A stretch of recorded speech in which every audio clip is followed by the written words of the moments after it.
It was the sound of shredding papers and panicked sobbing that made Lucan Faraway look twice at the young woman sitting in her BMW outside the downtown Portland office building. As a divorced mechanic running late-night towing calls to pay his bills, he'd seen plenty of breakdowns, but this felt different. The woman was frantically destroying documents, tears streaming down her face as she stared at what looked like financial records, when she suddenly bolted from her car. Leaving the engine running and her purse behind, Lucan knew something was terribly wrong. What he didn't know was that Nadia Cresswell had just discovered the horrifying truth about her family's pharmaceutical empire, that her billion-dollar inheritance was built on deliberately addictive medications that had killed thousands. In helping her escape that night, Lucan would uncover a conspiracy that reached the highest levels of corporate America, and Nadia would have to choose between a life of luxury and doing what's right. Before we jump back in, tell us where you're tuning in from, and if this story touches you, make sure you're subscribed, because tomorrow I've saved something extra special for you. The glass towers of downtown Portland gleamed under the October rain as Nadia Cresswell sat in her BMW, staring at the documents that had just shattered her entire world. Her hands trembled as she read through the leaked internal emails for the third time, each word hitting like a physical blow. Phase 3 trials show addiction rates of 47% within 6 months. Recommend suppressing this data and moving forward with FDA approval. The email was signed by her own father, Dr. Edmund Cresswell, CEO of Cresswell Pharmaceuticals. Another document detailed how their flagship pain medication, Novaril, had been deliberately formulated to create dependency. Marketing strategies outlined targeting vulnerable populations, elderly patients with chronic pain, injured workers, anyone desperate enough to need relief. The projected addiction rates weren't a bug in the system. They were the feature that would generate billions in recurring revenue. Nadia's breath came in short gasps as she scrolled through more evidence. Suicide rates in clinical trials, concealed overdose statistics, bribes paid to regulatory officials, and most devastating of all, a spreadsheet tracking acceptable casualty rates for different demographics. Her family's pharmaceutical empire, worth $15 billion, was built on the systematic addiction and destruction of hundreds of thousands of lives. At 28, Nadia had spent her entire adult life preparing to take over the company. Harvard Business School, internships at every level of the organization, board meetings where she'd presented quarterly growth strategies. She'd believed she was inheriting a legacy of healing, of making the world better through medical innovation. Instead, she discovered she was next in line to run what amounted to a legalized drug cartel. The documents had been delivered to her apartment that morning by Dr. Sarah Kim, a former Cresswell researcher whose conscience had finally overridden her non-disclosure agreement. Your coronation as CEO is scheduled for next week, Dr. Kim had said, her face grave. But you deserve to know what you're really inheriting.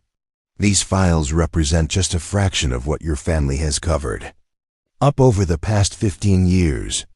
Now, sitting in her car outside the Cresswell headquarters, where her promotion ceremony was supposed to take place tomorrow, Nadia felt like she might vomit. Her phone buzzed constantly with congratulatory messages from business associates, family, friends, and board members. Everyone was excited about the bright future she would lead the company toward. She thought about her trust fund, worth over $300 million in Cresswell stock and pharmaceutical patents. Money that had paid for her private schools, her Harvard education, her penthouse apartment, her European vacations. Blood money. Every dollar had been earned through the suffering of people who'd trusted their family to help them heal. Nadia's reflection stared back at her from the car's tinted windows. Designer suit, perfect makeup, every inch the polished corporate executive. But underneath, she felt like a fraud, complicit in atrocities she'd never even known were happening. Her phone rang again. Her father, probably wondering why she hadn't shown up for their final preparation meeting. She couldn't answer. She couldn't face him, knowing what she now knew. But she also couldn't pretend this information didn't exist. Tomorrow, she was scheduled to stand before shareholders, employees, and media to officially become the youngest female CEO of a Fortune 500 pharmaceutical company. The golden girl taking over the family business. The irony was crushing. For years, she'd prided herself on her ethical business practices, her focus on patient outcomes over pure profit. She'd written papers on corporate social responsibility, given speeches about the moral obligations of pharmaceutical companies, all while being groomed to perpetuate the very system she claimed to oppose. Rain pelted the windshield as Nadia made a decision that would change everything. She couldn't be part of this anymore. She couldn't take blood money and call it an inheritance.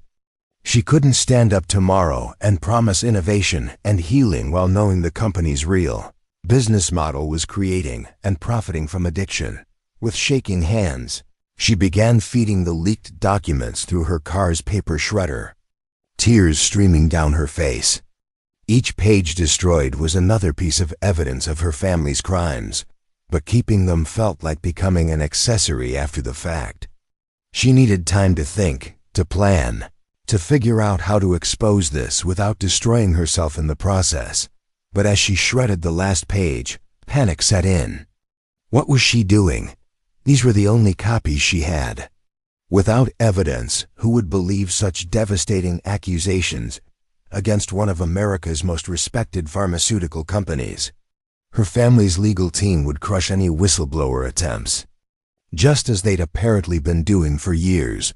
The weight of what she'd discovered, combined with the realization of what she'd just destroyed, overwhelmed her completely.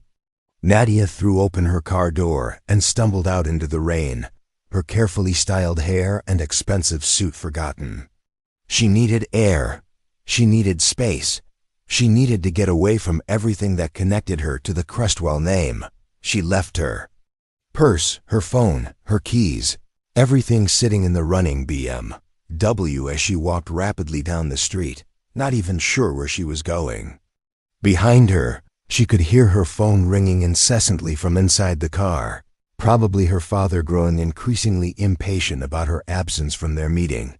The downtown Portland streets blurred past as Nadia walked faster and faster, her designer heels clicking against wet pavement.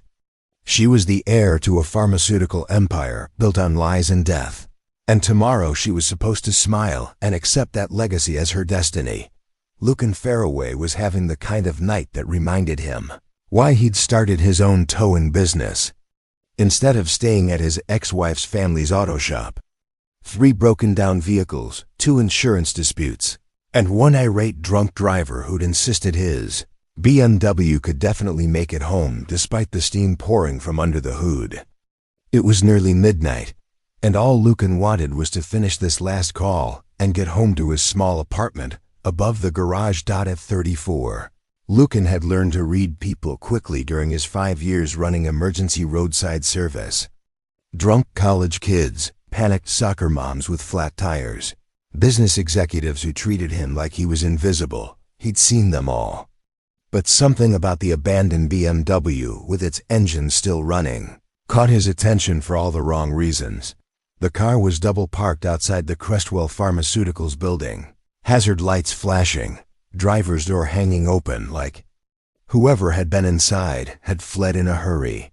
Expensive leather interior, documents scattered across the passenger seat, and a woman's purse sitting open with its contents spilling out. This wasn't a typical breakdown situation. Lucan parked his tow truck behind the BMW and approached carefully. Years of working nights in downtown Portland had taught him to be cautious around abandoned vehicles, especially in the business district where corporate executives sometimes had very complicated problems. The last thing he needed was to get involved in someone else's drama when he had his own bills to pay and his own responsibilities to handle. But as he got closer, he could see the shredded papers scattered around the car's interior and across the wet pavement. Someone had been destroying documents in a hurry, and from what he could make out, they were financial records or legal papers of some kind. The kind of paperwork that usually meant serious trouble for whoever owned it. Lucan's instincts, honed from years of helping people in crisis situations, told him this wasn't just about a broken-down car. Someone was in real distress, possibly danger, and they'd abandoned everything to get away quickly. His practical side said to call it into the police and move on with his night. But his conscience, shaped by his own experiences with feeling trapped and desperate, wouldn't let him just drive away. He was looking through the car windows to see if there was any obvious sign of the owner when he heard rapid footsteps on the sidewalk behind him. A young woman was walking fast, almost running, her expensive business suit soaked through from the rain and her blonde hair disheveled. She kept looking over her shoulder like she expected someone to be following her. Even in the dim streetlight, Lucan could tell she was upset. Her face was streaked with tears, and her whole posture screamed panic and desperation. When she saw him standing next to the BMW, she froze mid-step, her eyes wide with what looked like fear. "Is this your car, ma'am?" Lucan called out, keeping his voice gentle and non-threatening. He'd learned that people in crisis situations could startle easily, and the last thing he wanted was to make things worse for someone who was clearly already having the worst night of their life. The woman, Nadia, though Lucan didn't know her name yet, stared at him for a long moment, seeming to weigh her options. She was clearly trying to decide if he represented another threat or potentially someone who might help. Lucan could see the calculation happening behind her eyes, the same look he'd seen on his own face in mirrors during the worst parts of his divorce when he'd been trying to figure out who he could trust. Preparing and narrating this story took us a lot of time, so if you are enjoying it, subscribe to our channel, it means a lot to us. Now back to the story. "I'm just a tow truck driver," he said, raising his hand slightly to show he wasn't a threat. "Got a call about an abandoned vehicle, but it looks like maybe you just needed a moment to collect yourself. Are you okay?" The simple question seemed to break something in Nadia's composure. Fresh tears started streaming down her face as she shook her head. "No," she said, her voice barely audible above the sound of rain hitting the pavement. "I'm not okay. I'm so far from okay that I don't even know where okay is anymore." Lucan had been in the crisis assistance business long enough to recognize someone at the edge of a complete breakdown. Whatever had happened to this woman tonight, it wasn't something that could be fixed with jumper cables or a tire change. This was the kind of help that required actual human compassion, the kind his ex-wife used to say he was too willing to provide to strangers. "Do you want to sit in my truck for a minute?" he offered. "Get out of the rain while you figure out what you want to do next. I've got hot coffee in a thermos, and the heater works pretty well." Nadia looked at the tow truck, then back at her abandoned BMW with all her personal belongings still inside. Lucan could practically see her thinking through the implications of accepting help from a complete stranger versus trying to handle whatever crisis she was facing on her own. "I don't even know you," she said finally, but her voice carried more confusion than suspicion. "I'm Lucan," he replied simply. "I run Faraway Emergency Services. Been helping people with car trouble and worse for about 5 years now. Right now, it looks like you could use someone who's not involved in whatever situation you're dealing with." The offer hung in the air between them as Nadia considered her options. Behind her, Lucan could see security guards starting to take notice of the abandoned BMW from inside the Crestwell building.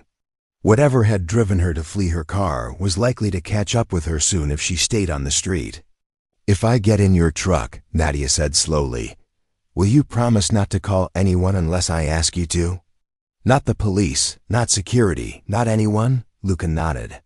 "Your business is your business. I'm just offering to get you dry and somewhere safe, while you think through whatever you need to think through." For a moment that felt much longer than it actually was, Nadia studied his face in the dim light. She was clearly trying to read his intentions, to figure out if he was genuinely trying to help, or if this was some kind of trap. Lucan stood quietly, letting her make the assessment at her own pace. Finally, she took a step toward the tow truck. "Okay," she said, "but I need to get my purse first." As Nadia approached her BMW to retrieve her belongings, Lucan noticed the security guards inside the Crestwell building had started moving toward the main entrance. Whatever situation this woman was fleeing from was about to get more complicated, and his instincts told him they needed to move quickly. "Ma'am," he said quietly, "I don't mean to pressure you, but those guards are heading this way. If you don't want to deal with them right now, we should probably get going." Nadia's head snapped up from where she'd been gathering documents from her passenger seat. Through the glass doors of the corporate building, she could see two security guards pointing in their direction and speaking rapidly into their radios. Her father must have sent them to look for her when she didn't show up for their meeting. "Oh God," she breathed. "They're calling my father. He'll be here in minutes. And I can't face him right now. I just can't." Panic renewed itself in her voice as she grabbed her purse and phone, shoving loose papers back into her briefcase with shaking hands. Lucan could see her trying to make decisions about what to take and what to leave behind, but her emotional state was making it impossible for her to think clearly. "Leave the car," Lucan said firmly. "Whatever you absolutely need, grab it now. Everything else can be replaced or retrieved later." Nadia looked at him like he'd suggested she abandon a piece of herself. The BMW represented security, status, independence, all the things she'd taken for granted about her life until a few hours ago. But as the security guards pushed through the building's front doors, she realized Lucan was right. The car was just another connection to a life she was no longer sure she could live. She pulled out her briefcase and a small overnight bag she kept in the backseat for business trips, then hesitated. Her laptop contained years of work, research projects, business plans for the company's future. But it also contained email correspondence with her father and other executives that might implicate her in the cover-up if anyone discovered what she now knew. "The laptop too," Lucan said, reading her hesitation. "If it's important enough to worry about, it's important enough to bring." Nadia grabbed the computer and slammed the car door. But as they started toward the tow truck, one of the security guards called out across the parking area, "Miss Crestwell. Miss Crestwell, please wait. Your father is looking for you." The use of her name made Nadia freeze.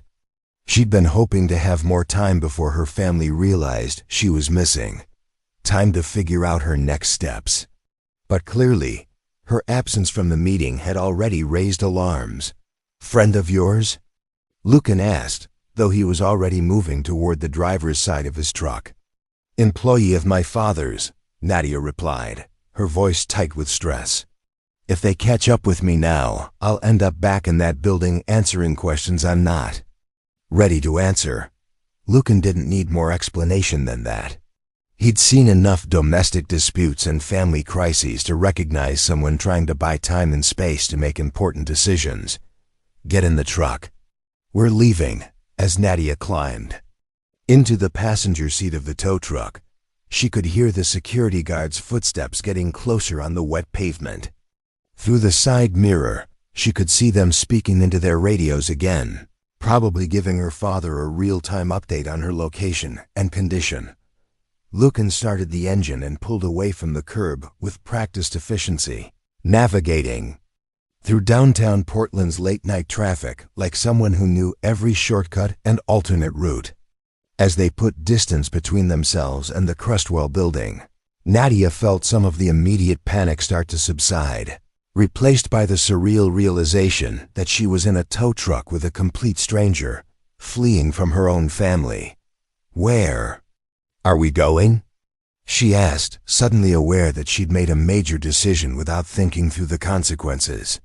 "Wherever you need to go," Lucan replied. "But first, we're getting out of the downtown area in case those security guards decide to follow us or call in additional help." As they drove through the Portland streets, Nadia's phone began ringing incessantly. The display showed her father's number, then her mother's, then her assistant's, then numbers she didn't recognize but assumed were other company executives or family friends who'd been enlisted to help locate her. "Popular tonight," Lucan observed, glancing at the constantly buzzing device. "My father doesn't handle it well when things don't go according to his schedule," Nadia said with bitter humor. "My guess is that half the Portland business community is getting calls right now asking if they've seen me." She turned off the phone and dropped it into her purse, cutting off the insistent ringing. The sudden silence felt both liberating and terrifying. For the first time in her adult life, she was completely unreachable, completely outside the network of expectations and obligations that had structured every day since college. "I should probably ask," Lucan said as they stopped at a red light. "Are you in some kind of danger? Do I need to be worried about anyone following us or trying to track you down?" Nadia considered the question. Was she in danger? Her family wasn't violent, but they were incredibly powerful and had vast resources at their disposal. If they wanted to find her, they probably could. More importantly, if they discovered that she'd learned about the company's illegal activities, they might consider her a threat to be neutralized. "I don't think they'll hurt me," she said slowly, "but they'll definitely try to control the situation. My family doesn't leave loose ends, especially when there's money involved." "And there's a lot of money involved?" $15 billion worth of pharmaceutical company, Nadia replied. "And a $300 million trust fund that I just found out is funded by deliberately addicting people to painkillers." Lucan let out a low whistle. He'd been expecting relationship drama or maybe a business dispute, not corporate malfeasance on a scale that could affect thousands of lives. Suddenly, the abandoned BMW and the destroyed documents made a lot more sense. "That's the kind of discovery that changes everything," he said. "It changes everything," Nadia agreed. "I was supposed to become CEO tomorrow morning. Stand up in front of shareholders and employees and promise to continue the company's tradition of innovation and healing. Now I know that tradition includes systematically addicting patients and covering up overdose deaths." They drove in silence for several minutes as Lucan processed this information, and Nadia stared out at the city lights. She'd grown up in Portland, attended private schools here, built relationships with the business and social community. Now she felt like a stranger in her own hometown, looking at everything through the lens of her new knowledge. "I need somewhere to think," she said finally. "Somewhere my family won't immediately look for me. Somewhere I can figure out what to do with what I've learned." Lucan nodded. "I know a place. It's not fancy, but it's private and your family's security team won't think to check there." As they headed toward the outskirts of the city, Nadia realized she was putting tremendous trust in someone she'd known for less than an hour. But given what she'd discovered about the people she'd trusted her entire life, maybe a stranger's kindness was exactly what she needed. Lucan's garage sat in a quiet industrial area on the outskirts of Portland, surrounded by auto repair shops and small manufacturing businesses that had seen better decades. It wasn't the kind of neighborhood where corporate executives typically found themselves, which made it perfect for someone trying to stay off their family's radar. The building was modest but well-maintained, with Faraway Emergency Services painted in simple letters on the side and several tow trucks parked in the adjacent lot. Lucan pulled around to the back entrance and cut the engine, giving Nadia a moment to take in her surroundings. "It's not the Hilton," he said with a slight smile, "but there's a small apartment upstairs where I live, and my office has a couch if you need somewhere to sit and think without anyone bothering you." Nadia looked at the building, then at Lucan, still trying to process how dramatically her life had changed in the span of a few hours. This morning, she'd been the heir apparent to a pharmaceutical empire, living in a downtown penthouse and preparing for the most important day of her professional life. Now she was sitting in a tow truck outside a garage, having fled from everything she'd thought she wanted. "Why are you helping me?" she asked. "You don't know me. You don't know if I'm telling the truth about anything, and you're potentially getting involved in something that could bring you a lot of trouble." Lucan considered the question as he gathered his tools and paperwork from the truck's cab. 5 years ago, I was going through a messy divorce, he said.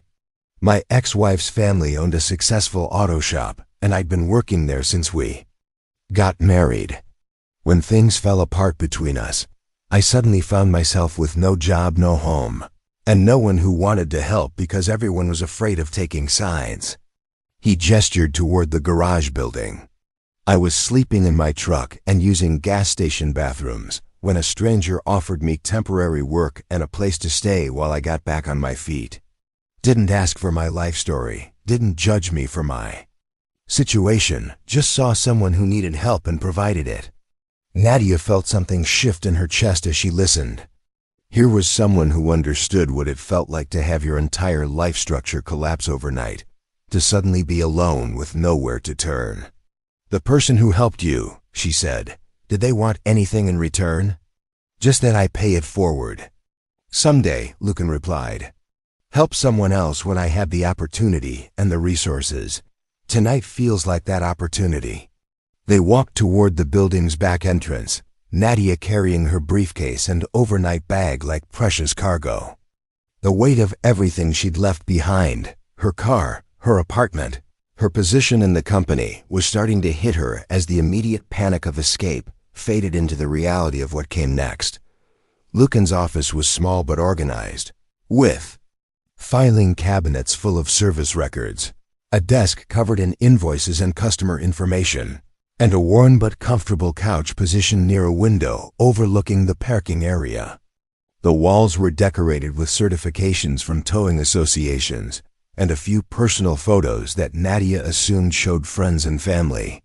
"Coffee's about 4 hours old, but I can make fresh," Lucan offered, heading toward a small kitchen area in the corner. "Or there's water, soda, whatever you need." "Fresh coffee sounds perfect," Nadia said, settling onto the couch with her briefcase. "I have a feeling I'm going to need the caffeine to process everything that's happened tonight." As Lucan started the coffee maker, Nadia opened her briefcase and pulled out the documents she'd managed to save from her car. Financial records, internal emails, research data, pieces of the puzzle that revealed her family's systematic deception. Even with most of the evidence destroyed, what remained painted a clear picture of corporate malfeasance on a massive scale. "Can I ask what you discovered that made you run?" Lucan said, bringing 2 steaming mugs to the coffee table. Nadia took a sip of coffee and felt some of the tension in her shoulders ease. For the first time in hours, she was somewhere safe, with someone who wasn't trying to manage her reaction or control her next steps. "My family's pharmaceutical company has been deliberately creating addictive medications," she said, her voice steady despite the magnitude of what she was revealing.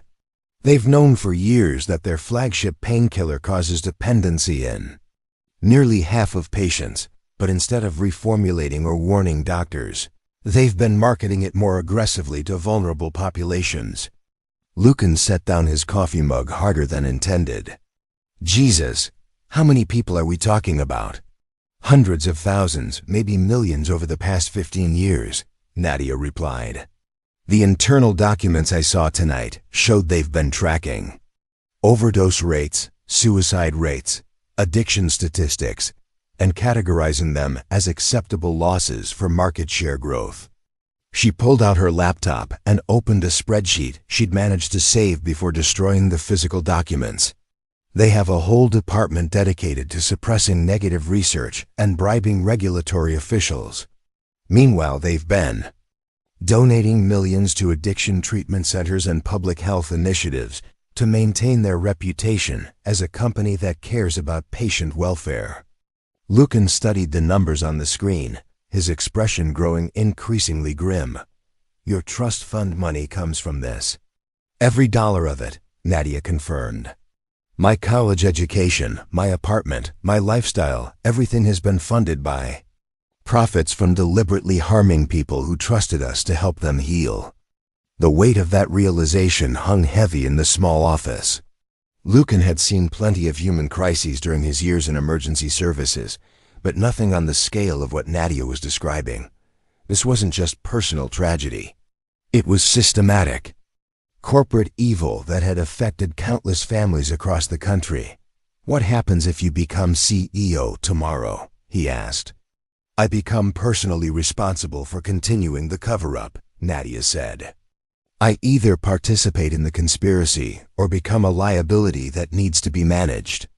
There's no neutral position when you're talking about $15 billion and potential criminal charges." They sat in silence for several minutes, both processing the implications of her situation. Outside the window, Portland's night shift was winding down, delivery trucks making final runs, security guards checking empty buildings, street cleaners working their way through the industrial district. Normal people doing normal work, unaware that a few miles away, a corporate empire built on systematic deception was about to crown a new leader. "Do you have any allies inside the company?" Lucan asked. "Anyone who might support you if you decided to expose what you've learned?" Nadia shook her head. "The people who discovered this information before me either took money to stay quiet or ended up discredited and pushed out. The researcher who brought me the documents tonight has been trying to find someone with enough power to act on the evidence, but everyone she approached either ignored her or reported her to company security." "What about outside the company? Journalists, prosecutors, regulatory agencies?" "My family has relationships with all of them," Nadia said bitterly. "Campaign contributions, charitable donations, consulting contracts, board positions. The same money that funded my education has been buying influence and protection for years."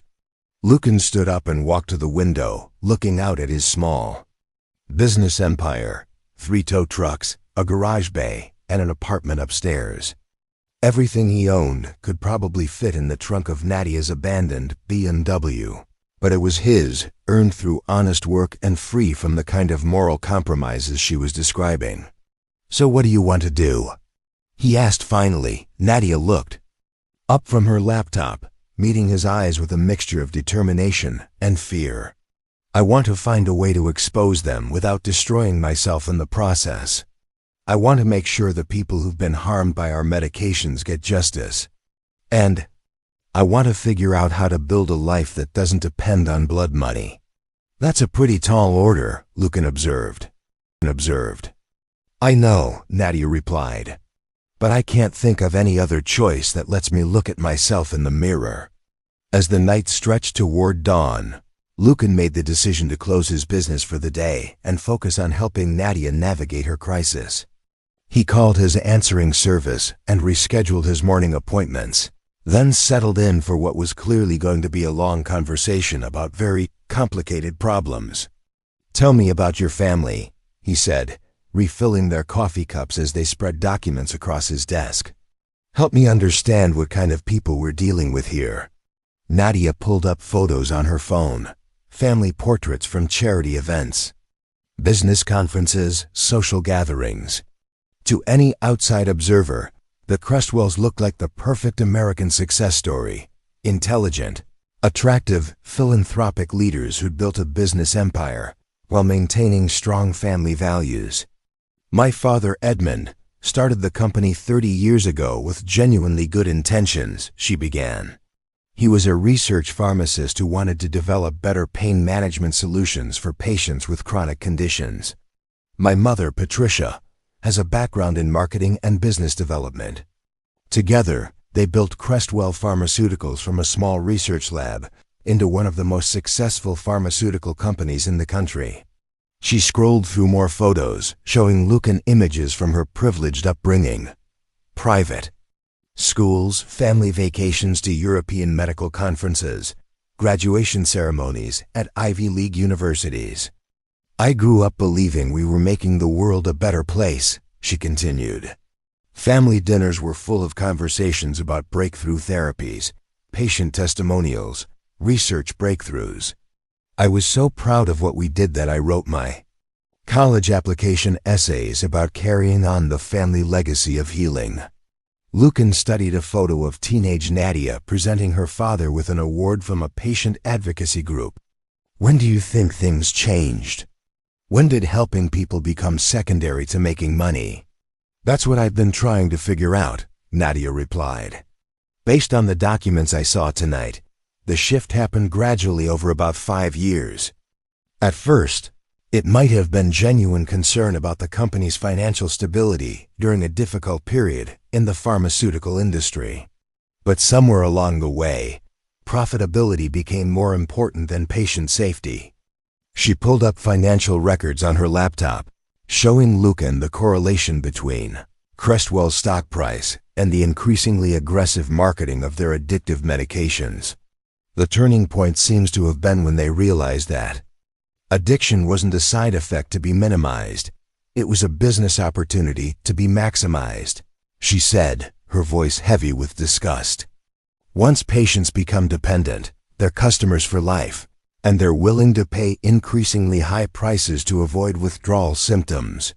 Lucan had been around enough addiction during his years working nights in Portland to understand the human cost of what she was describing.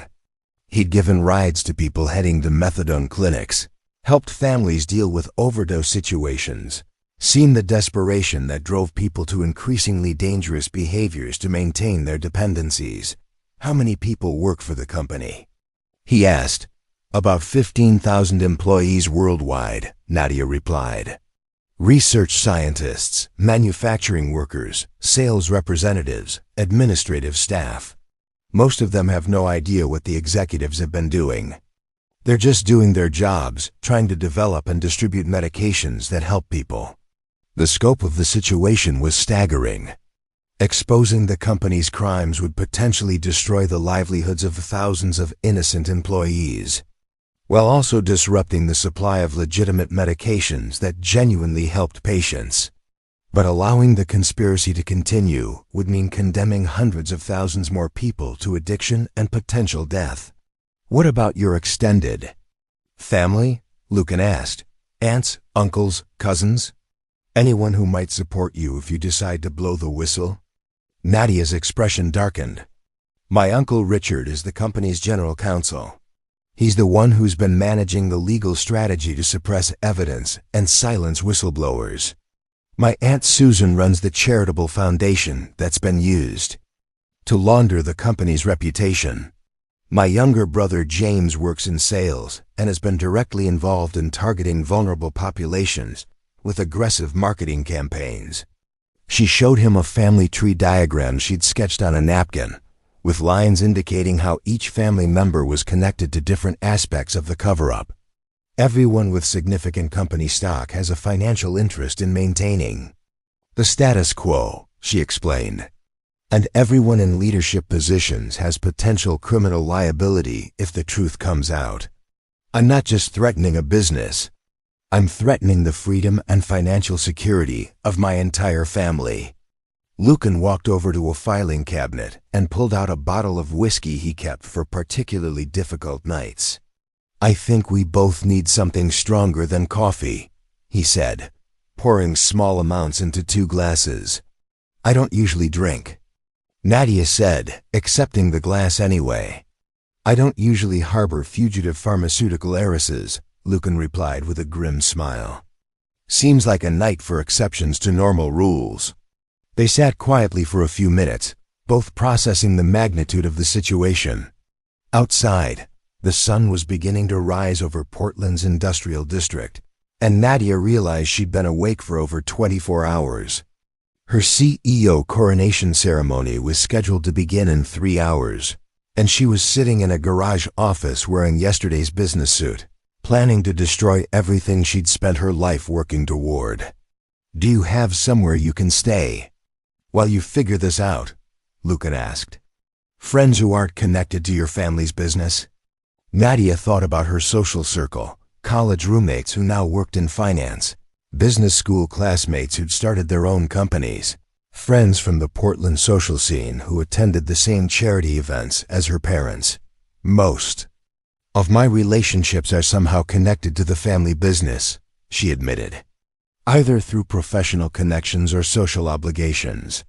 I can't think of anyone I could trust with this information who wouldn't feel obligated to contact my parents out of concern for my welfare. What about the researcher who brought you the evidence? Dr. Kim? She's already taking enormous risks by speaking out, Nadia said. I can't ask her to hide me too. If my family discovers she's been helping me, they'll destroy her career and probably pursue criminal charges for theft of proprietary information. Lucan finished his whiskey and made a decision that surprised both of them. You can stay here, he said. I've got a spare bedroom upstairs, and nobody's going to think to look for a pharmaceutical heiress in a mechanic's apartment above a tow truck garage. Nadia stared at him. You can't be serious.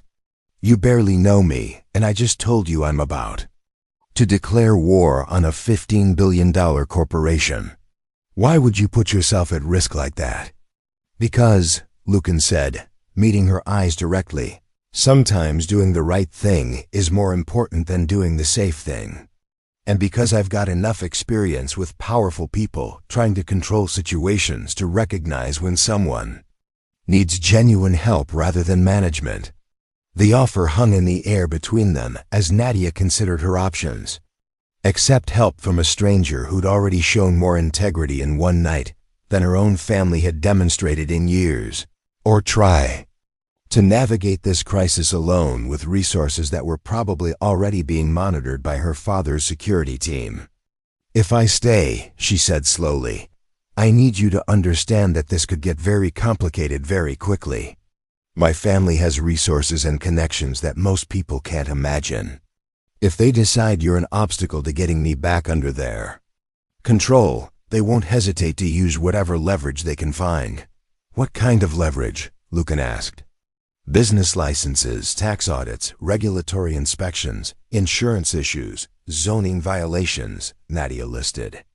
They've been buying influence for years, and they know how to apply pressure through seemingly legitimate channels. Lucan looked around his small office, at the business he'd built from nothing after losing everything in his divorce. It represented 5 years of 18-hour days, careful financial planning, and slowly building a reputation for reliable service in Portland's competitive towing industry. I'll take that risk, he said finally. But I need you to promise me something in return. What? That you'll actually follow through on exposing them, Lucan said. I'm not interested in helping you buy time to make peace with your family, or find a way to profit from keeping their secrets. If I'm putting my business and my life on the line, it's because you're committed to doing the right thing, not because you're having temporary doubts about inheriting blood money. Nadia looked at him for a long moment, recognizing the seriousness of what he was offering and what he was asking in return. This wasn't just temporary shelter. It was a partnership with someone willing to help her fight one of the most powerful pharmaceutical companies in America. I promise, she said. Whatever it takes, however long it takes, I'm going to make sure the truth comes out and the people responsible face consequences. As they shook hands on the agreement, both of them understood they were crossing a line from which there would be no return. By dawn, Nadia would be officially missing, and her family would be mobilizing every resource at their disposal to find her and control the situation. But for the first time since discovering the truth about her inheritance, she didn't feel alone. 3 days after Nadia's disappearance, the full scope of who Lucan was helping became impossible to ignore. The missing heiress story had exploded across every major news outlet, with Crestwell Pharmaceutical stock price plummeting as investors, worried about leadership instability and potential family drama affecting the company's operations. Lucan's small apartment above the garage had become an unlikely command center for what was essentially economic warfare against one of America's most powerful corporations. Nadia had used her laptop and the remaining evidence to create a comprehensive database of her family's crimes, cross-referencing internal documents with public health statistics to build an irrefutable case for Systematic corporate malfeasance. I need you to understand something, Nadia said, looking up from her computer as morning news played on Lucan's small television. Her photo was displayed prominently next to headlines about the missing pharmaceutical princess and speculation about her mental state following the pressure of impending corporate leadership. "What's that?" Lucan asked, bringing coffee and the breakfast he prepared from his limited kitchen supplies. "The woman you're helping isn't just wealthy," Nadia said, gesturing toward the news coverage. "According to Forbes, I'm the 43rd richest person under 30 in America. My trust fund alone is worth more than the entire annual GDP of some small countries. The company I was supposed to inherit employs more people than live in most cities." Lucan sat down across from her at the small kitchen table, studying her face as she spoke. Over the past few days, he'd gotten to know Nadia as a person rather than an abstraction, someone who made excellent coffee, helped him organize his business, paperwork, and demonstrated remarkable patience when his upstairs neighbor's music got too loud. But the news coverage was forcing both of them to confront the massive scale of what they were attempting. "The FBI has opened an investigation into my disappearance," she continued, scrolling through news articles on her laptop. "Not because they think I'd been kidnapped, but because my absence has triggered federal oversight of Crestwell Pharmaceuticals' operations. When the potential CEO of a major pharmaceutical company vanishes right before taking control, it raises questions about what she might have discovered." She turned the laptop screen toward Lucan, showing him an article from the Wall Street Journal about trading suspensions and emergency board meetings. "My family is trying to maintain the narrative that I'm having a breakdown from the pressure of leadership transition. But investors and regulators are starting to ask harder questions about why I would run away from a $15 billion inheritance." Lucan read through the article, noting mentions of Sikh investigations, congressional inquiries, and international regulatory reviews of Crestwell's drug approval processes. "How long before they trace you here?" "Probably not long," Nadia admitted.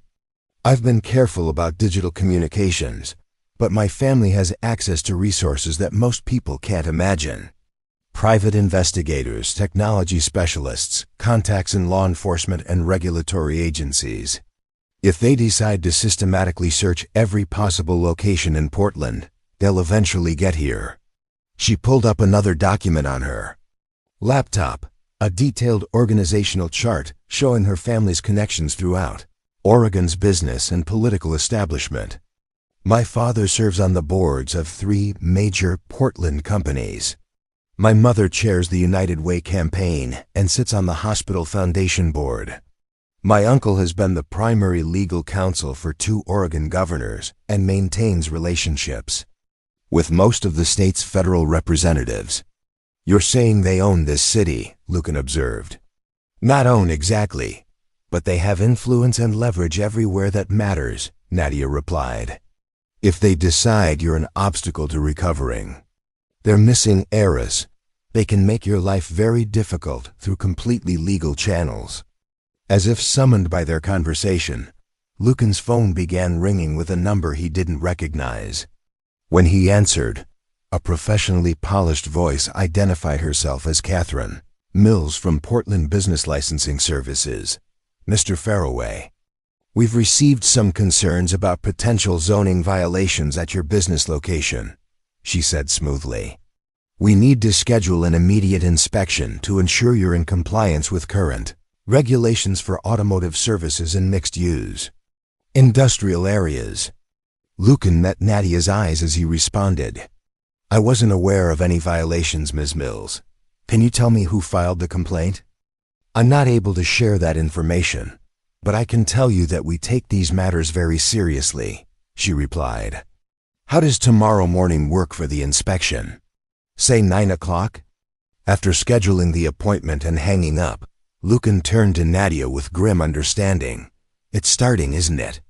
"The pressure campaign," she confirmed. "They can't simply storm in here and drag me back. So they're going to make staying here as costly and complicated as possible for you. Over the next few hours, Lucan received additional calls. His business insurance company wanted to review his policies due to updated risk assessments. The city fire department needed to inspect his building for routine safety compliance. His bank called about irregularities in his business account that required immediate attention. They're very good at this, Nadia said, watching Lucan field another bureaucratic inquiry.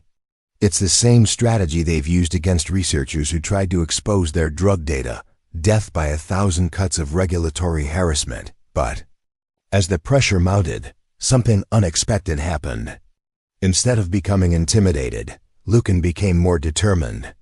"You know what this tells me?" he said, hanging up from a call about supposed environmental violations. "It tells me your family is scared. If they had a clean way to discredit what you've discovered, they'd be using it instead of harassing the small business owner." Nadia felt something shift in her chest as she watched Lucan calmly deal with each new challenge. Most people in her life had been deferential to her family's power, either because they wanted something from the Crestwells or because they were intimidated by their influence. But Lucan was responding to their pressure tactics with the kind of steady resolve she'd rarely seen. "There's something else you need to know," she said, pulling up financial records on her laptop. "The full scope of what we're fighting." She showed him internal Crestwell documents detailing their global operations, pharmaceutical manufacturing facilities in 12 countries, research partnerships with major universities, distribution networks that reached into every corner of the poor American healthcare system. "This isn't just about one company," she explained. "Crestwell has joint ventures with 4 other major pharmaceutical manufacturers, licensing agreements that affect drug production across multiple countries, and financial relationships with insurance companies, hospital systems, and pharmacy chains." Lucan studied the organizational charts, beginning to understand why her family was so confident they could weather any scandal. "How many people's jobs depend on keeping your family's secrets?" "Hundreds of thousands, probably millions if you count all the indirect employment," Nadia replied. "Healthcare is one of the largest sectors of the American economy, and Crestwell is deeply integrated into that system." She pulled up another document showing the company's charitable contributions and political donations over the past decade. They've given over $500 million to medical research, patient advocacy groups, addiction treatment centers, and healthcare policy organizations, all funded by profits from deliberately addicting patients. But the recipients don't necessarily know that. So even the people fighting addiction are financially dependent on your family's business, Lucan said, recognizing the cruel irony. "Exactly. And if we expose the truth about how that money was earned, we're not just threatening my family's wealth and freedom, we're threatening the funding for legitimate medical research and patient care programs." The magnitude of the situation was overwhelming. They weren't just fighting a corrupt pharmaceutical company. They were challenging an entire ecosystem of healthcare, research, and policy organizations that had become financially dependent on blood money without necessarily understanding its origins. Lucan stood up and walked to the window, looking out at his small business and the modest neighborhood that surrounded it. Everything he owned could probably be destroyed by a few phone calls from the right people in the Crestwell network. But as he thought about the thousands of people who'd been deliberately addicted to generate the profits that funded his adversary's influence, his resolve only strengthened. "I want to show you something," he said, walking over to a filing cabinet and pulling out a folder of correspondence. "What is it?" Nadia asked. "Letters from customers over the past 5 years," Lucan replied, spreading the papers across the table. "People thanking me for helping them when they were stranded, when they were scared, when they had nowhere else to turn. Nadia read through several of the handwritten notes. A single mother grateful for late-night help with a flat tire, an elderly man whose car broke down during a winter storm, a college student who couldn't afford a tow truck but received help. Anyway, This is what I built my business on, Lucan said. The idea that everyone deserves help when they need it, regardless of whether they can pay for it or whether it's convenient to provide it. Your family has been doing the opposite, systematically harming people for profit while maintaining a public image of caring about patient welfare. He met her eyes directly. I don't care how much money they have or how many people they can pressure. I'm not backing down from helping you expose them. Nadia felt tears forming as she looked at the letters, then at Lucan's determined expression. In 3 days, this man had shown more genuine integrity than she'd seen from her family in 3 decades. He was risking everything he'd built to help her do what was right, while her own blood relatives were mobilizing vast resources to prevent the truth from coming out. Thank you, she said simply. For what? For reminding me that there are still people in the world who care more about doing right than about avoiding consequences. She replied. As evening approached, they prepared for what both understood might be their last night of relative peace. Tomorrow would bring intensified pressure from her family, increased scrutiny from investigators, and decisions that would affect the lives of thousands of people. But for tonight, they had each other, they had the truth, and they had a shared commitment to seeing justice done, regardless of the personal cost. Over the following 2 weeks, as Portland's media circus continued to swirl around Nadia's disappearance and Crestwell Pharmaceuticals' plummeting stock price, an unlikely partnership evolved into something deeper and more complicated. What had begun as a crisis intervention had transformed into a collaboration between 2 people working toward the same goal from very different perspectives. Nadia's days were spent building their case against her family's company, using her insider knowledge to decode internal documents and her business education to trace financial relationships between Crestwell and other pharmaceutical manufacturers. Meanwhile, Lucan continued operating his towing service while dealing with an escalating campaign of bureaucratic harassment designed to pressure him into abandoning his houseguest. The fire department found 18 different violations during yesterday's inspection, Lucan said, reviewing the citation list over breakfast. Apparently, my smoke detector batteries aren't the right brand. My emergency exit signage is 3 inches too low, and my fire extinguisher mounting brackets don't meet current seismic safety standards. How much will it cost to fix everything? Nadia asked, looking up from her laptop where she'd been cross-referencing Crestwell's clinical trial data with FDA approval timelines. About $15,000 if I hire contractors to do it right, Lucan replied. Or I can do most of the work myself over the next few months while dealing with weekly follow-up inspections to monitor my progress. Nadia closed her laptop and studied Lucan's face. The stress of harboring a fugitive pharmaceutical heiress was taking its toll. He'd lost weight. His apartment was constantly cluttered with regulatory paperwork, and his normal customer service calls were frequently interrupted by officials demanding immediate attention to newly discovered compliance issues. This is exactly what they did to Dr. Sarah Kim, she said, the researcher who brought me the evidence about their cover-up. Suddenly her laboratory needed extensive safety upgrades. Her research grants required additional documentation. Her publication submissions faced unusual peer review delays. Within 6 months, her career was effectively destroyed through legal but coordinated harassment. The difference is that I don't have a career that can be destroyed, Lucan replied with dark humor. I own 3 tow trucks and a garage. They can make things difficult, but they can't take away my ability to help people with car trouble. What impressed Nadia most was Lucan's systematic approach to handling the pressure. Instead of becoming overwhelmed or angry, he treated each new bureaucratic challenge like a puzzle to be solved efficiently. He scheduled inspections during slow business hours, maintained detailed documentation of every interaction with city officials, and even began building relationships with other small business owners who'd experienced similar regulatory scrutiny. I talked to Martinez down the street, he said, referring to the owner of an auto parts shop who'd been dealing with his own series of mysterious compliance issues.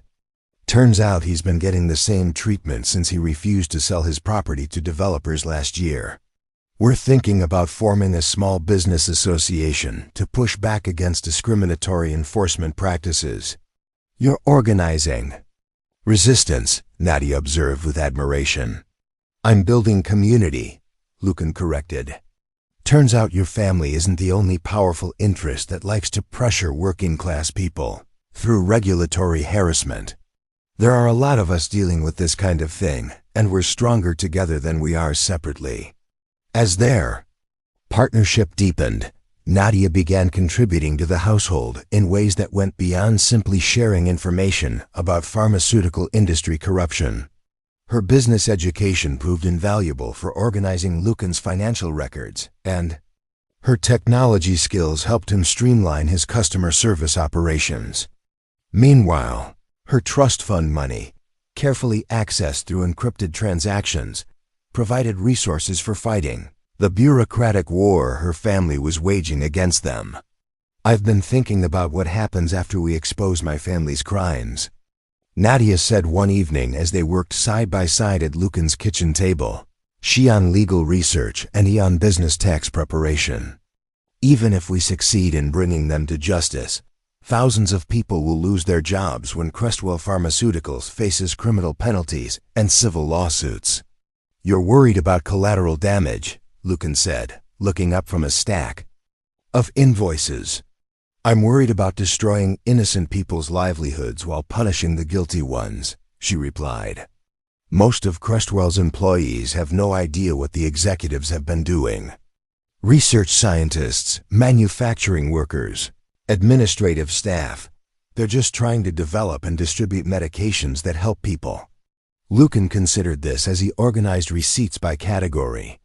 What if there was a way to preserve the legitimate parts of the company while eliminating the criminal leadership? Like what? Employee ownership, he said, warming to the idea. Convert Crestwell into a worker-owned cooperative that's focused on actual patient care rather than profit maximization. Use your insider knowledge to help them restructure around ethical pharmaceutical development. Nadia stared at him. That's actually brilliant. Worker cooperatives have completely different incentive structures than traditional corporations. They're much less likely to prioritize short-term profits over long-term social responsibility. They spent the next several hours researching successful examples of large companies that had transitioned to employee ownership, discussing how Crestwell's valuable research assets and manufacturing capabilities could be preserved while eliminating the systemic corruption that had characterized its leadership. This could be bigger than just exposing my family's crimes, Nadia said excitedly.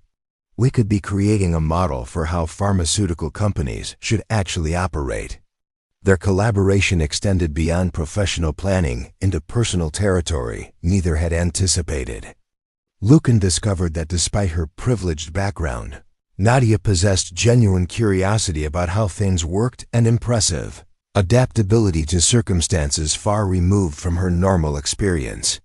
She learned to cook simple meals, helped with basic maintenance around the garage, and even assisted with tow truck operations when Lucan needed an extra pair of hands. I never realized how much I didn't know about normal life, she said one afternoon, successfully changing the customers flat tire under Lucan's guidance. Private schools and business school don't exactly prepare you for real-world mechanical problems. You're learning fast, Lucan observed, watching her efficiently organize tools and clean up the work area. Most people from your background wouldn't be willing to get their hands dirty. Most people from my background never had to question whether their entire life was built on lies and exploitation, Nadia replied. Once you realize your trust fund is blood money, getting dirty doesn't seem like such a big deal. Their growing mutual respect was tested when Nadia's family escalated their pressure campaign beyond bureaucratic harassment. A private investigator began asking questions about Lucan's business relationships and personal history. while local media received anonymous tips about possible connections between his towing service and the missing pharmaceutical heiress. They're trying to discredit you before anyone discovers you're helping me, Nadia said, reading a speculative news article that suggested Lucan might be involved in her disappearance for financial gain. Let them try, Lucan replied. I've got 5 years of honest business records and dozens of satisfied customers who can vouch for my integrity. Your family's money might buy them influence, but it can't create a reputation for someone who doesn't deserve it. The crisis came when Edmund Cresswell himself made a public appeal for his daughter's safe return, offering a $1 million reward for information leading to her location while simultaneously suggesting that she might be the victim of manipulation or coercion by someone seeking to exploit her wealth and emotional vulnerability. He's positioning me as a victim and you as a predator, Nadia said angrily, watching her father's carefully orchestrated press conference. Classic victim-blaming strategy. Make it impossible for people to take my choices seriously by suggesting I'm not capable of making rational decisions. Is it working? Lucan asked. Nadia checked social media reactions and news commentary. Partially. A lot of people are buying the narrative that I'm having some kind of breakdown and that you're taking advantage of my mental state. But instead of driving them apart, the external pressure seemed to strengthen their bond. They developed inside. Jokes about the absurd bureaucratic requirements they were forced to meet, shared meals that had become a comfortable routine, and found themselves talking late into the night about everything from childhood experiences to philosophical questions, about corporate responsibility and social justice. I need you to know something, Nadia said one evening as they worked on preparing legal documents for eventual submission to federal prosecutors. Whatever happens when we go public with this information, these past few weeks have been the most honest and purposeful time of my adult life. Same here, Lucan replied. I've spent 5 years building a business that helps people with car trouble. But helping you fight against systematic corporate evil, this feels like something worth risking everything for. They'd moved from strangers to allies to something approaching genuine partnership, bound together by shared values and mutual respect, rather than the financial transactions or social obligations that had characterized most of Nadia's previous relationships. As they prepared for the next phase of their campaign against Cresswell Pharmaceuticals, both understood that their collaboration had evolved into something that would outlast the immediate crisis that had brought them together. The carefully maintained secrecy around Nadia's location finally collapsed on a rainy Thursday morning in November, 3 weeks after her disappearance, when a Portland television news crew arrived at Lucan's garage with cameras rolling and pointed questions about his relationship with the missing pharmaceutical heiress. Mr. Faraway, called reporter Angela Chun, approaching with a microphone as Lucan emerged from his office to check on the commotion in his parking lot. Sources have told Channel 8 News that you've been harboring Nadia Cresswell at your business location. Can you comment on your relationship with Miss Cresswell and whether you've been in contact with her family regarding her whereabouts? Lucan felt his stomach drop as he realized their time operating in secrecy was over. Behind the reporter, he could see a camera operator recording everything in a news van with satellite equipment parked across the street. Neighbors and customers were gathering to watch the spectacle, and his phone was already beginning to buzz with calls from numbers he didn't recognize. I don't have any comment, he said simply, walking back toward the garage entrance. Mr. Faraway, the Cresswell family is offering a $1 million reward for information about their daughter's location. The reporter continued, following him. Are you aware that concealing information about a missing person could constitute obstruction of justice? Inside the building, Nadia watched the news confrontation through the office window, her face pale with the realization that their sanctuary had been compromised. She'd been expecting this moment for weeks, but seeing it actually happen felt like watching a slow-motion disaster she was powerless to prevent. We need to leave, she said when Lucan came back inside, followed by persistent knocking from the news crew. If they've found me here, my family security people won't be far behind. Where would we go? Lucan asked, already moving to gather essential documents and equipment. If they've tracked us here, they can track us anywhere. The answer came within hours. By afternoon, the story had exploded across regional and national media, with speculation about Nadia's mental state, Lucan's motives, and the potential criminal implications of a pharmaceutical heiress disappearing just before taking control of her family's company. Edmund Crestwell appeared on 3 different news programs, expressing concern for his daughter's welfare while subtly suggesting that she was being manipulated by someone seeking to exploit her wealth and emotional vulnerability. My daughter has been under enormous pressure preparing for her leadership role at our company, he said during a CNN interview. We're deeply concerned that someone may be taking advantage of her stress and confusion during this difficult transition. Meanwhile, Lucan's business became the center of a media circus. Television crews set up outside his garage. Reporters interviewed his neighbors and customers, and social media filled with speculation about the relationship between the missing billionaire and the working-class mechanic who was supposedly hiding her. The pressure intensified when Portland police arrived at the garage with a search warrant, ostensibly looking for evidence related to Nadia's disappearance, but clearly hoping to find her on the premises. Although they didn't locate her, she'd moved to a safe house arranged by Dr. Sarah Kim. The search provided additional fodder for news coverage that painted Lucan as either a kidnapper or a gold digger exploiting a vulnerable woman. They're destroying your reputation, Nadia said during a tense phone call that evening, speaking from her temporary hiding place across town. Every news story makes it sound like you're either holding me against my will or manipulating me for financial gain. I'm more worried about what they're doing to you, Lucan replied.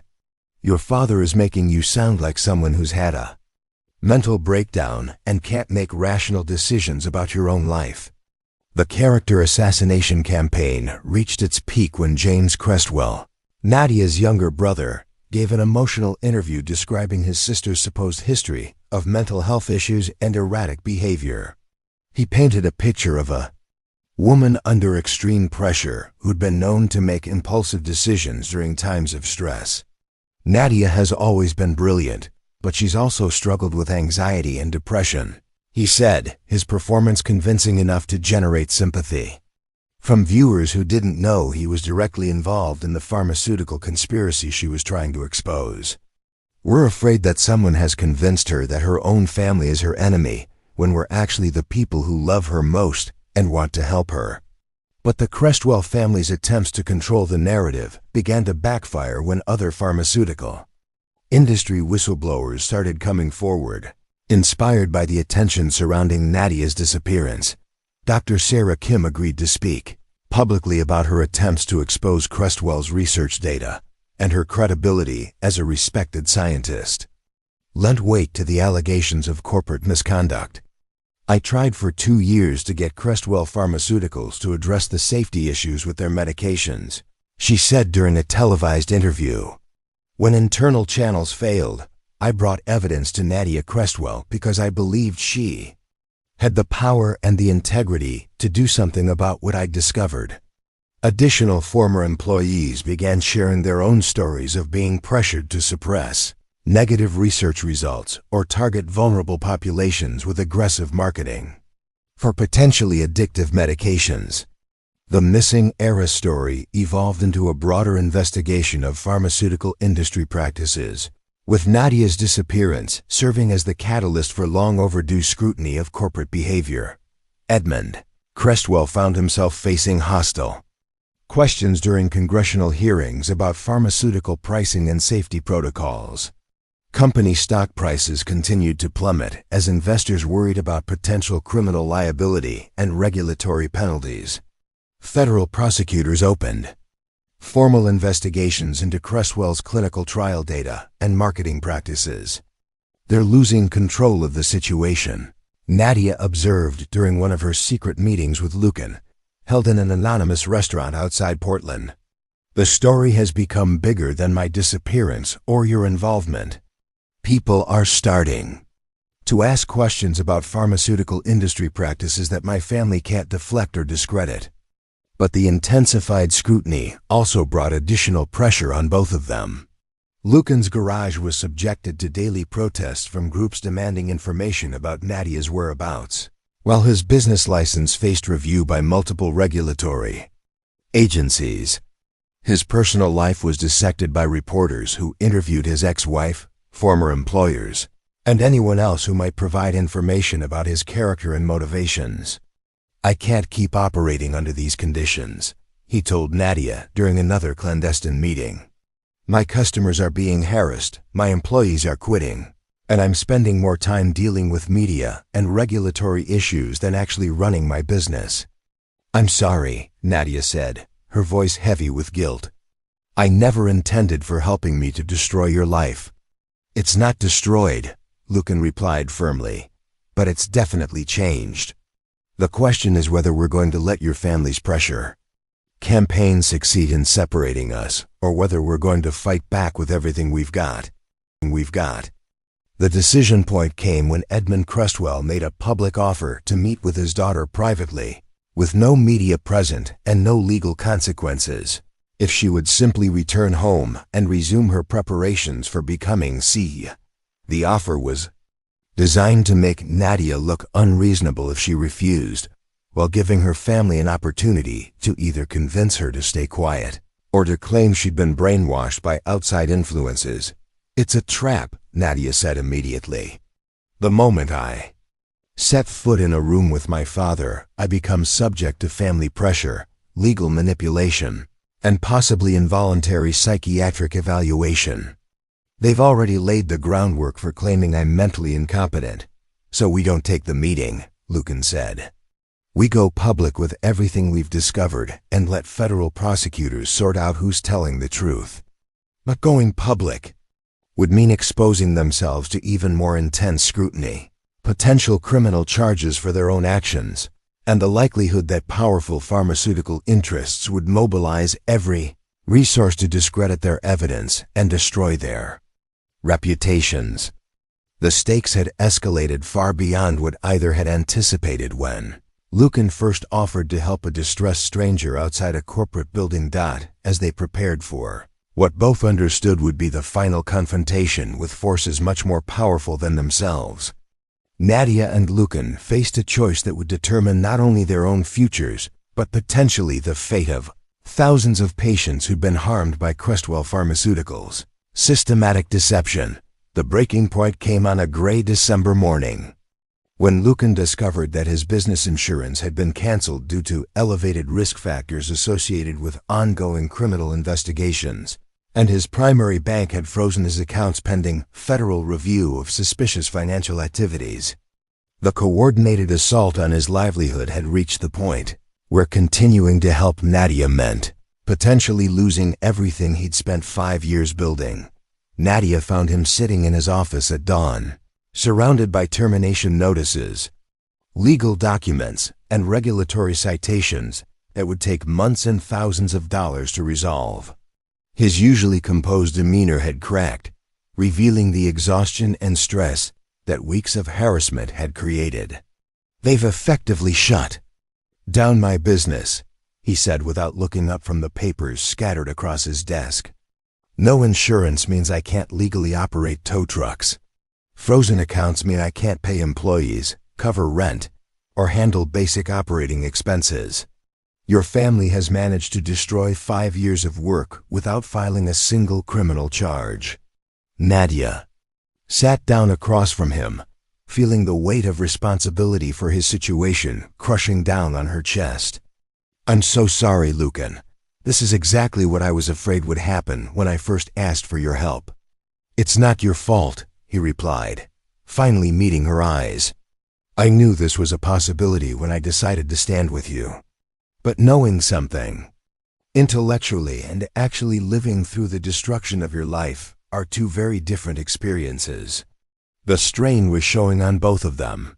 3 weeks of hiding, planning and fighting against forces with virtually unlimited resources, had taken its toll. Nadia had lost weight and developed dark circles under her eyes from sleepless nights spent researching legal strategies and reviewing pharmaceutical industry documents. Lucan looked older than his 34 years, worn down by the constant pressure of bureaucratic warfare and media scrutiny.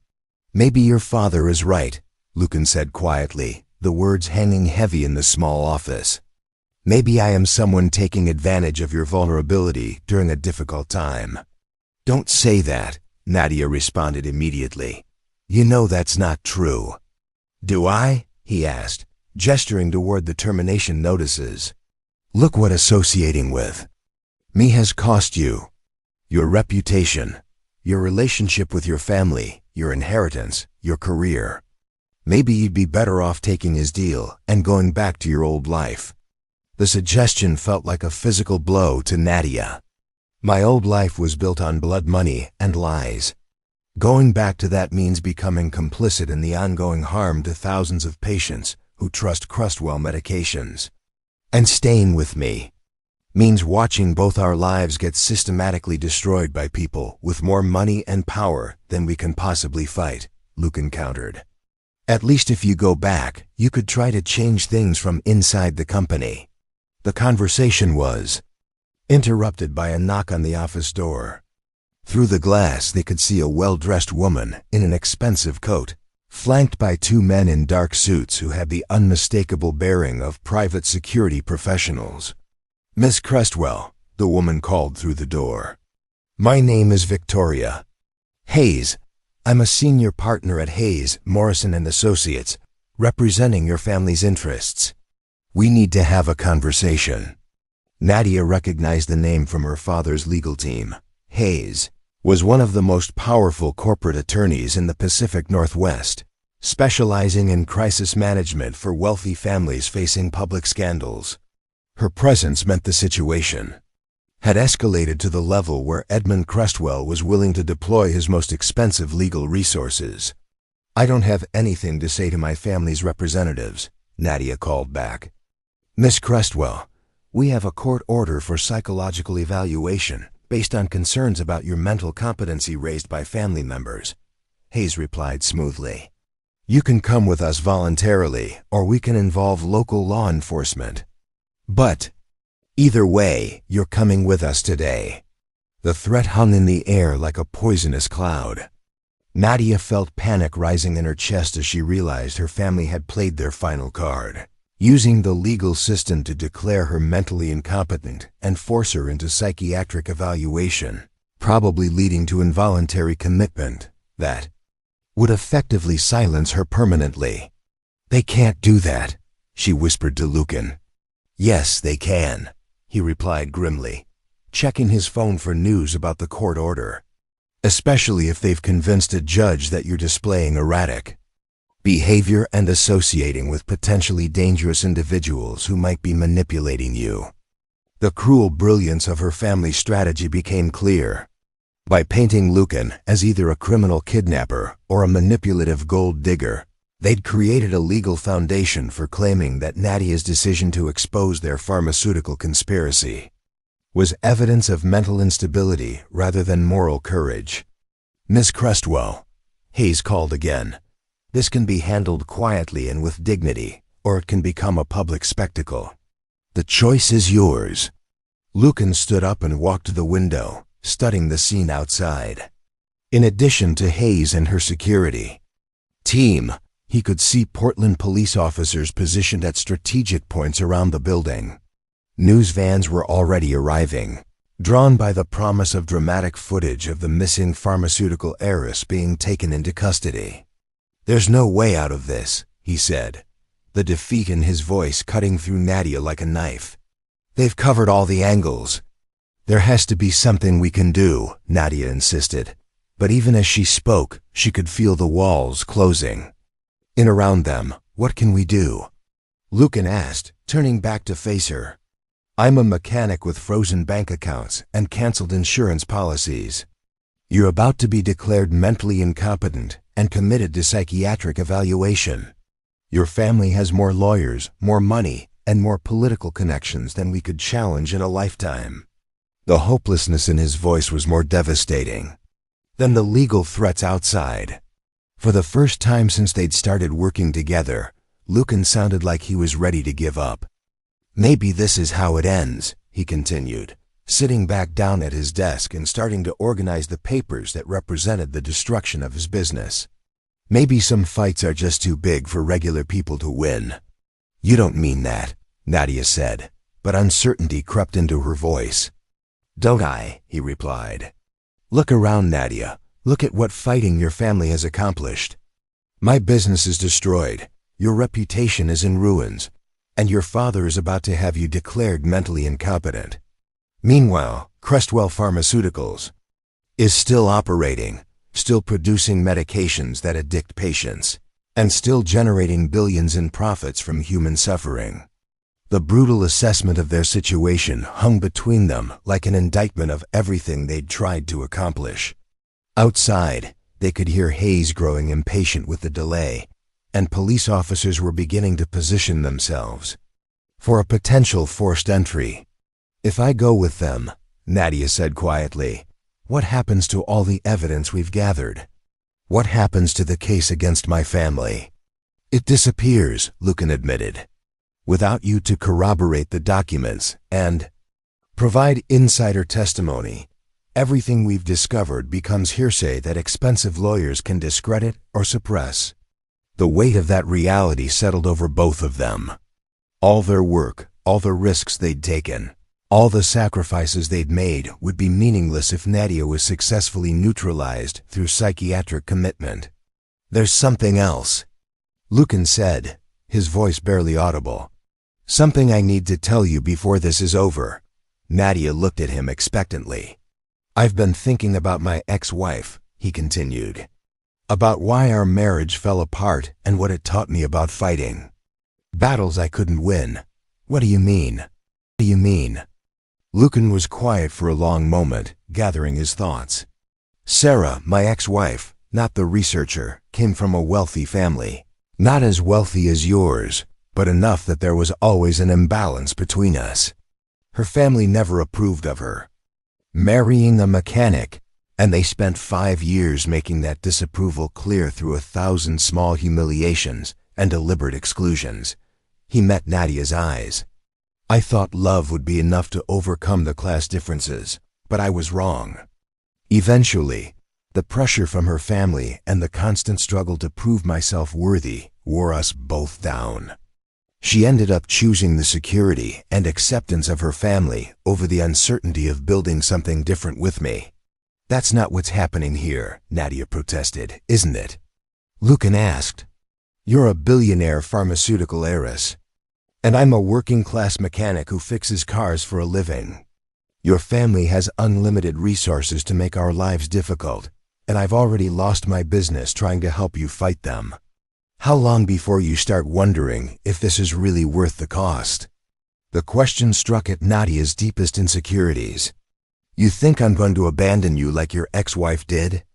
I think you're going to realize that fighting your family means giving up everything, your wealth, your status, your future, to be with someone who can't offer you anything close to what you're used to," Lucan replied.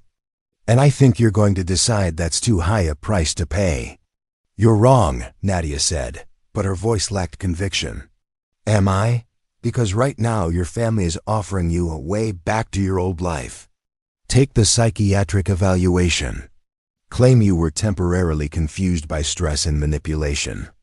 Accept treatment for whatever mental health issues their doctors diagnose, and return to your position as heir to a $15 billion pharmaceutical empire." He gestured toward the door where Hayes was waiting. "All you have to do is walk out there and tell them you want to go home. Your trust fund gets restored, your reputation gets rehabilitated, and you get to live in comfort and luxury for the rest of your life. Built on blood money," Nadia reminded him. "But built nonetheless," Lucan replied. "While fighting alongside me gets you what exactly? A life on the run, constant legal battles, destroyed relationships, and the probability that we'll lose anyway because your family has more resources than we can possibly match. The cruel logic of his argument was undeniable. Even if they somehow managed to expose Cresswell's crimes, Nadia would likely face years of litigation, financial ruin, and social ostracism.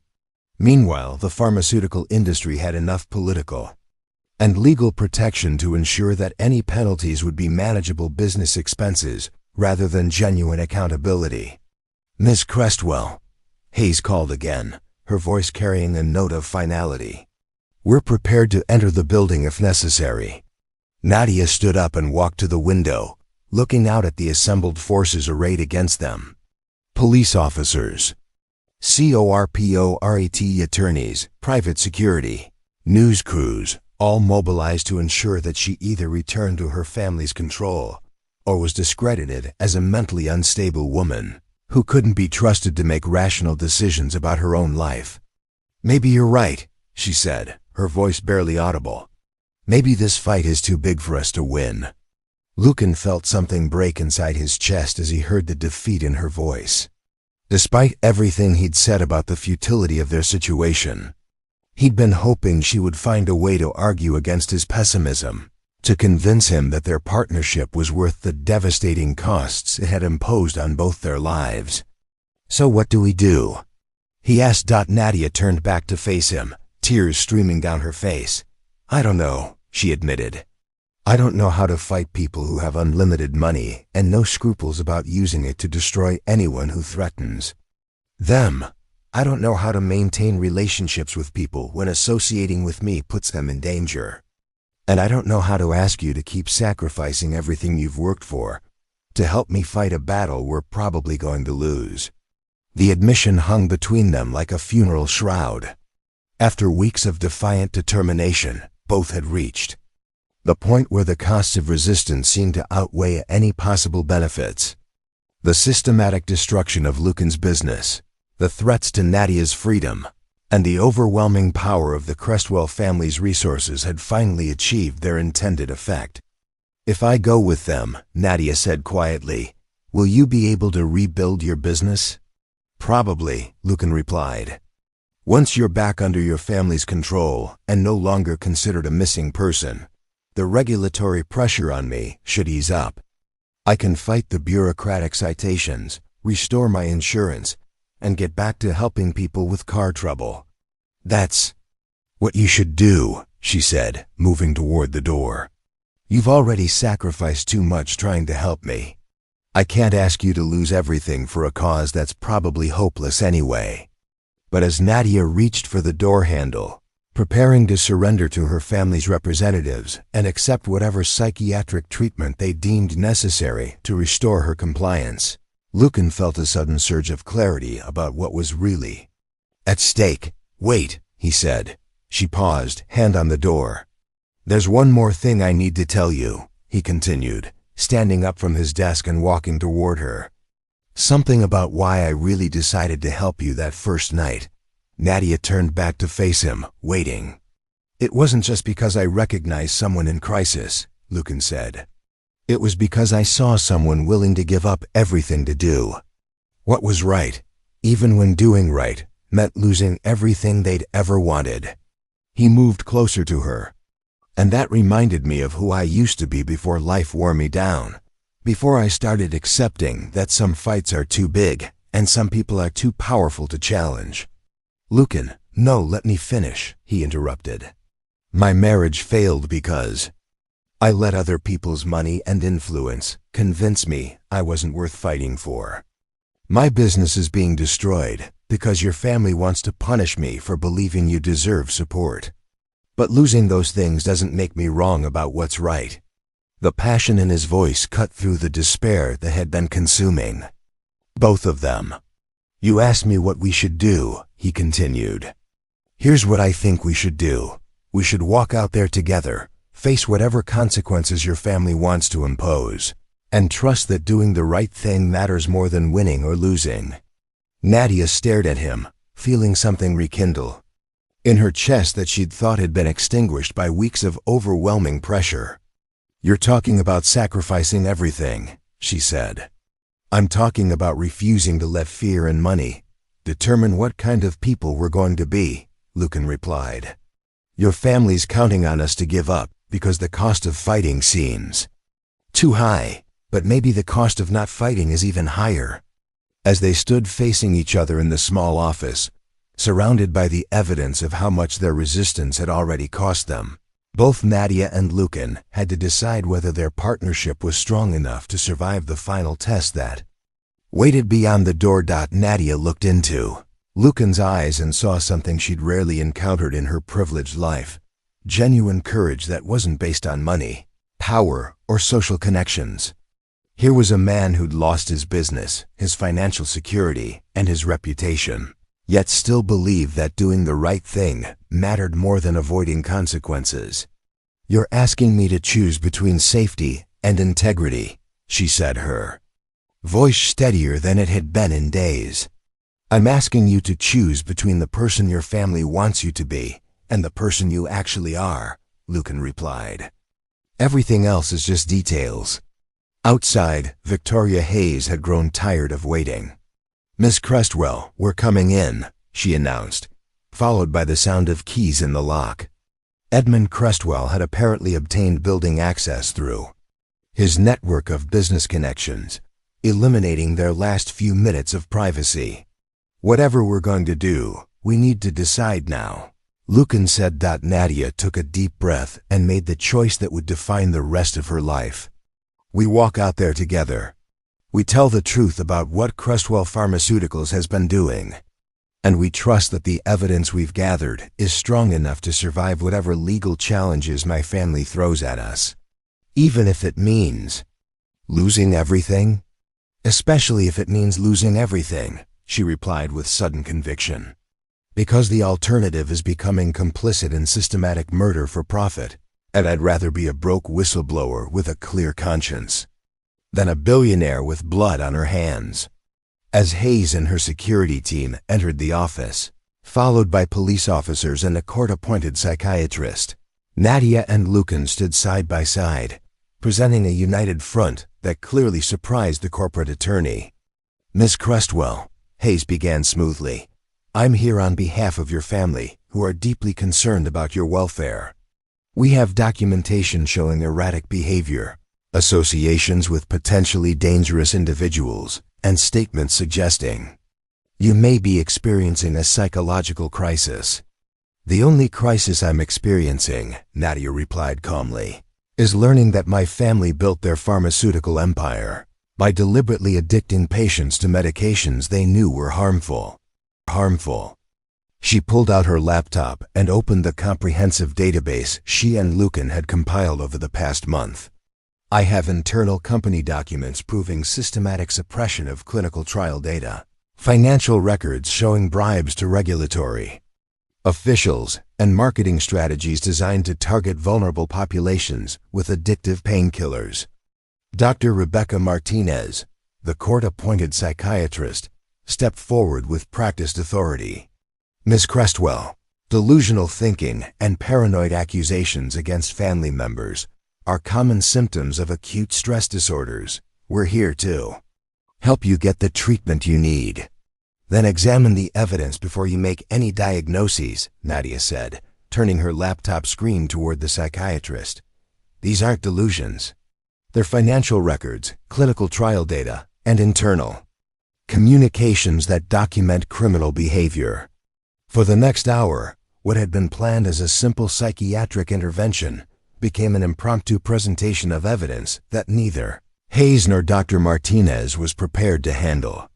Nadia methodically walked them through documents showing how Crestwell Pharmaceuticals had manipulated addiction rates, suppressed overdose statistics, and generated billions in profits from systematic patient harm. Meanwhile, Lucan had quietly activated a live streaming application on his phone, broadcasting the entire confrontation to social media platforms, where thousands of viewers were watching the missing pharmaceutical heiress present evidence of corporate malfeasance to her family's legal representatives. This is inappropriate, Hayes interjected when she realized their attempt to quietly remove Nadia was becoming a public revelation of Crestwell's crimes. Ms. Cresswell is clearly in need of medical attention, and these allegations are the product of a disturbed mental state.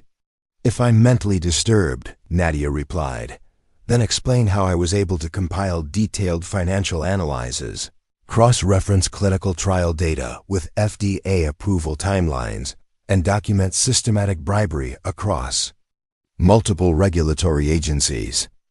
Dr. Martinez had been quietly reviewing the evidence on Nadia's laptop, her expression growing increasingly troubled as she recognized the sophisticated nature of the documentation. These appear to be legitimate pharmaceutical industry documents, she said slowly. If they're authentic, they represent serious allegations of corporate misconduct rather than delusional thinking. The psychiatrist's professional assessment undermined the entire foundation of the Cresswell family strategy.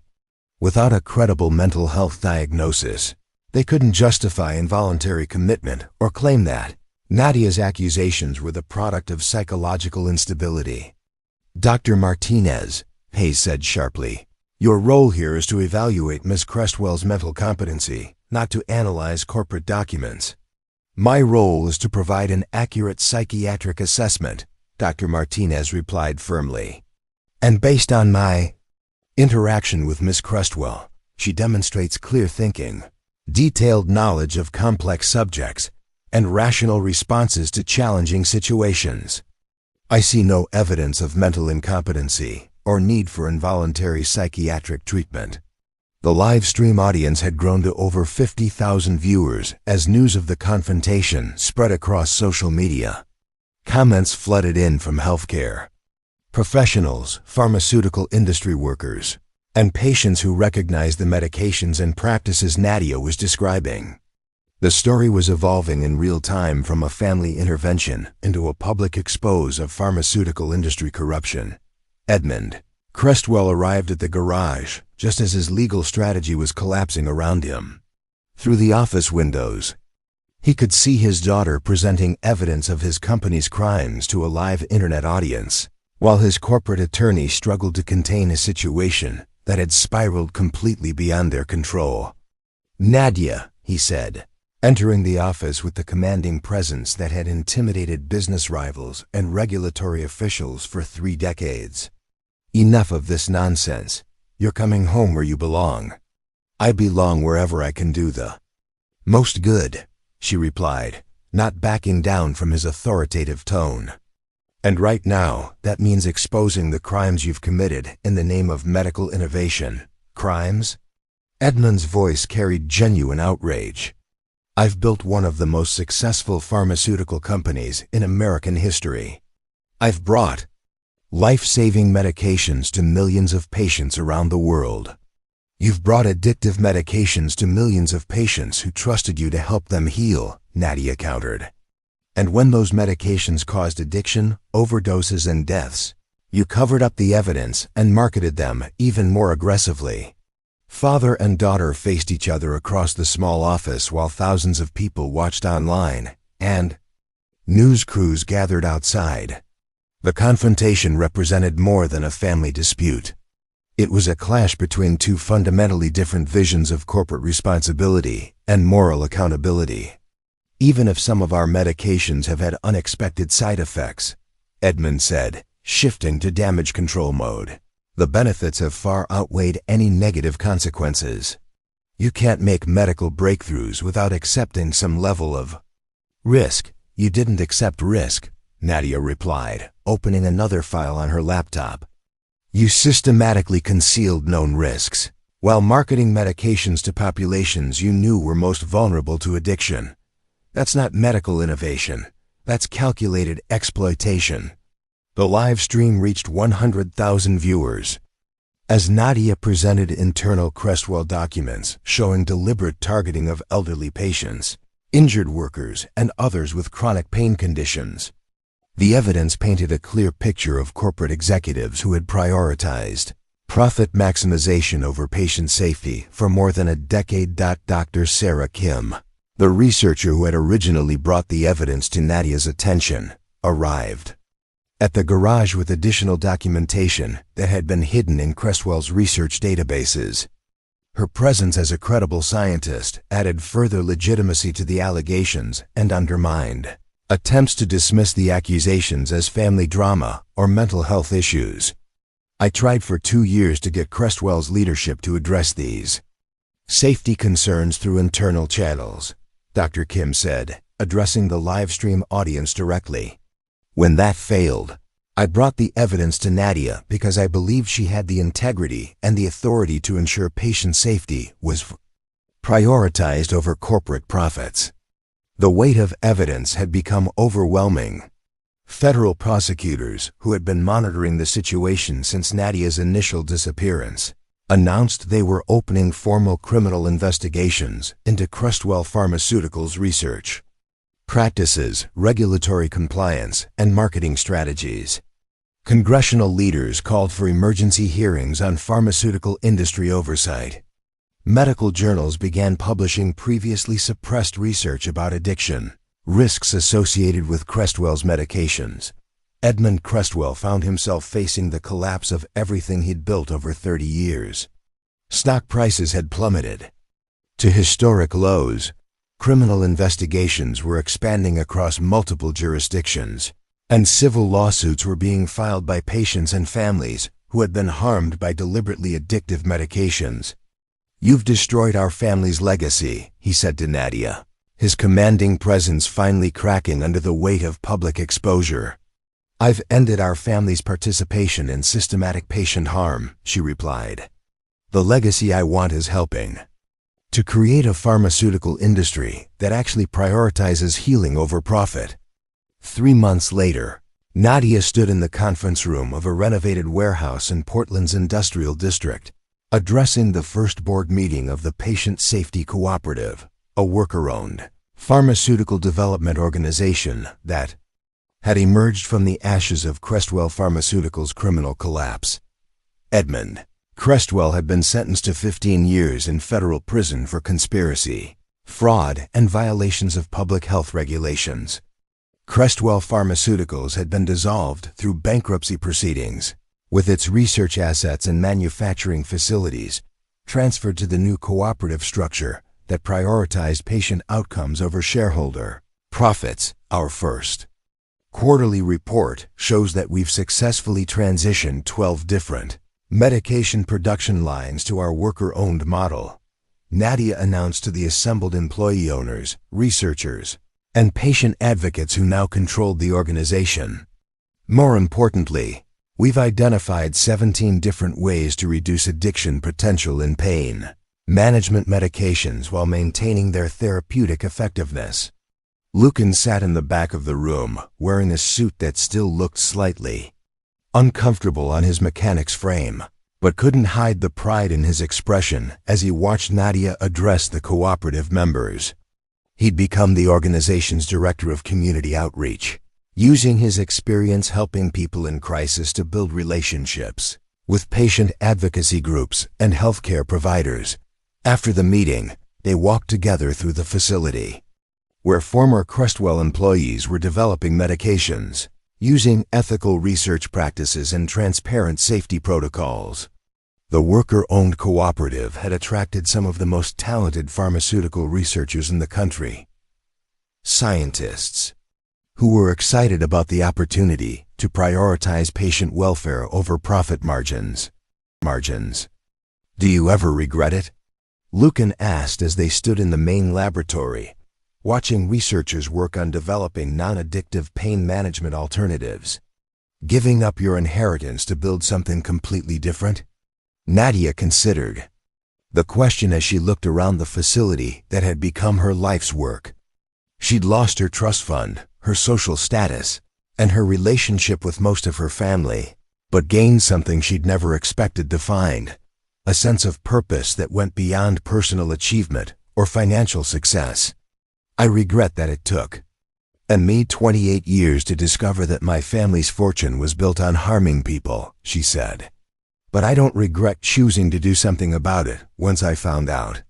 They walked outside into the Portland evening, past the sign that read, "Patient Safety Cooperative, Healthcare Innovation Through Worker Ownership." Lucan's rebuilt towing business was based in a garage across the street, and he split his time between emergency vehicle service and his cooperative outreach work. "Remember that night when you found me destroying documents outside your family's building?" Lucan asked. "The night that changed everything," Nadia replied. "I was just trying to help someone who looked like they needed it," he said. "I had no idea I was getting involved in taking down one of the largest pharmaceutical companies in America." Nadia smiled as they reached Lucan's garage, where Faraway Emergency Services, helping people when they need it most, was painted in simple letters on the side of the building. And I had no idea that running away from blood money would lead me to someone who understood that integrity matters more than security. As they stood together in the industrial district where their unlikely partnership had first taken shape, both understood that their choice to fight against impossible odds had transformed not only their own lives, but potentially the future of pharmaceutical development in America. The Patient Safety Cooperative was already inspiring similar worker-owned healthcare initiatives across the country, proving that alternatives to profit-driven medicine were not only possible but more effective at actually helping patients. It was the sound of their shared laughter and the sight of their intertwined hands that would have caught Ryan Cooper's attention if he'd been driving his tow truck through that Portland neighborhood on that particular evening. But this time, there was no crisis to resolve, no one who needed rescuing from desperate circumstances. Sometimes, the most important journeys begin with the courage to walk away from everything you thought you wanted, toward people who remind you of who you actually are. Up next, you've got two more standout stories right on your screen. If this one hit the mark, you won't want to pass these up. Just click and check them out. And don't forget to subscribe and turn on the notification bell so you don't miss any upload from us.